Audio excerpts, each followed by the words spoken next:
Next article है हमारा 10.2.2 representation of image form by spherical mirrors using रे diagrams.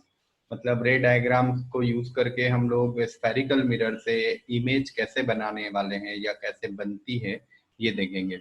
ठीक है, so we can also study the formation of images by spherical mirror by drawing the ray diagrams. Consider an extended object of finite size placed in front of a spherical mirror. Each small portion of the extended object act like a point source.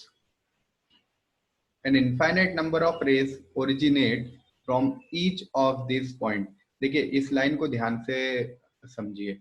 ये जो line है जिसमें लिखा है an infinite number of rays originate from each of these point, इसका मतलब ये है कि जब भी आप कोई ऑब्जेक्ट से लाइट रे पास कराते हो तो आप तो एक ही लाइट रे पास कराते हो, है ना। उसकी या तो टेल से या उसके हेड से एक लाइट रे पास कराते हो, लेकिन ऐसा नहीं होता है। उसके हर एक पार्ट से कोई ना कोई लाइट रे टकरा कर आप तक पहुंच रही है, इसीलिए तो उसका हर एक पार्ट आपके लिए विजिबल है।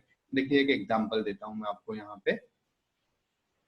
जैसे ये देखिए, ये हमने एक ऑब्जेक्ट ले लिया, सपोज ये एक ऑब्जेक्ट ले लिया और इसके बाद यहाँ से हमने कुछ लाइट रेज पास करवाई। यहाँ पर सामने एक मिरर रख दिया हमने, स्फेरिकल मिरर। इस तरह से ये एक स्फेरिकल मिरर रख दिया और ये इसका प्रिंसिपल एक्सिस हो गया। तो आप लाइट रे कैसे पास कराएंगे? आप तो ऐसे लाइट रे पास करा देंगे, ठीक है। लेकिन एक्चुअली ऑब्जेक्ट के हर एक पार्ट से एक लाइट रे इस मिरर तक पहुंच रही है, ठीक है। इसीलिए तो हर एक पार्ट की इमेज बनेगी। आ गई बात समझ में? लेकिन हम हमारी फ्लेक्सिबिलिटी के लिए केवल क्या करते हैं, एक या दो लाइट रे पास करा देते हैं जिससे उसकी हेड और टेल बन जाए। अब टेल के लिए तो सीधा सीधा प्रिंसिपल एक्सिस है, तो प्रिंसिपल एक्सिस से लाइट रे जा ही रही है ये, तो ये टकराएगी और ये वापस ऐसे ही आ जाएगी, तो इसकी टेल जो है वो तो बनी जाएगी।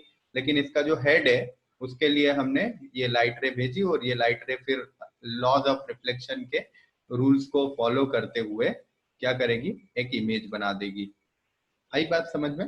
तो यही एनसीईआरटी में इस लाइन की यही इंपॉर्टेंस है कि infinite number of rays originate from each of this point.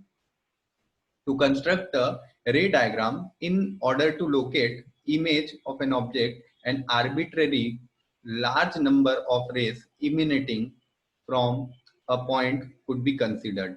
However, it is more convenient to consider only two rays for the sake of clarity of the ray diagram. यही बात हम कर रहे हैं कि केवल हमारा तो दो या तीन रेज से ही काम चल जाता है ना, लेकिन जाती तो इनफाइनाइट रेज है। These rays are so chosen that it is easy to know their direction after reflection from the mirror.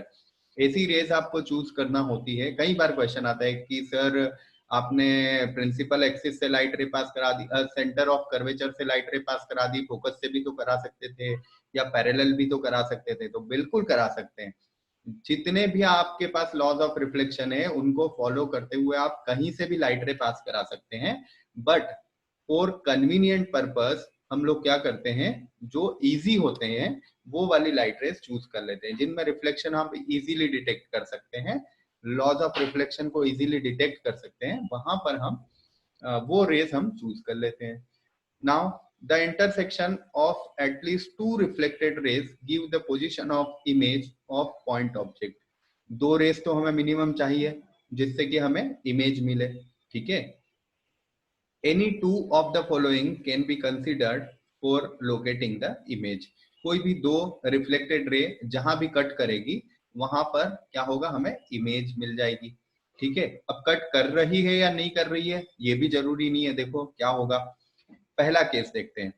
A ray parallel to the principal axis. हमने क्या किया, ये वाली इमेज देखिए, इस इमेज में लाइट रे को पैरेलल भेजा है कॉनकेव मिरर पे और angle i equal to angle r को फॉलो करते हुए ये ऐसे निकल गई, ठीक है।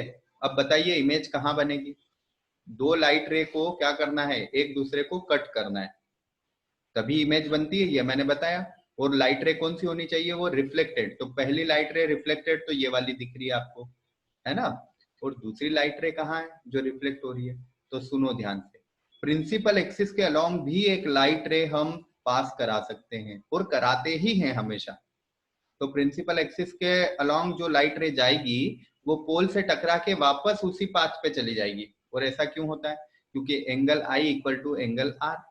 सो प्रिंसिपल एक्सिस के अलोंग जो लाइट रे गई थी उसका आई एंगल कितना था बताइए, उसका आई एंगल कितना था, वो तो नॉर्मल के पैरेलल जा रही है ना, तो आई एंगल कितना उसका 0। तो आर कितना होगा, आर भी 0, मतलब वो वैसे ही वापस चली जाएगी, जैसे वो लाइट रे आई थी वैसे ही वापस भी चली जाएगी। आई क्या ये बात समझ में।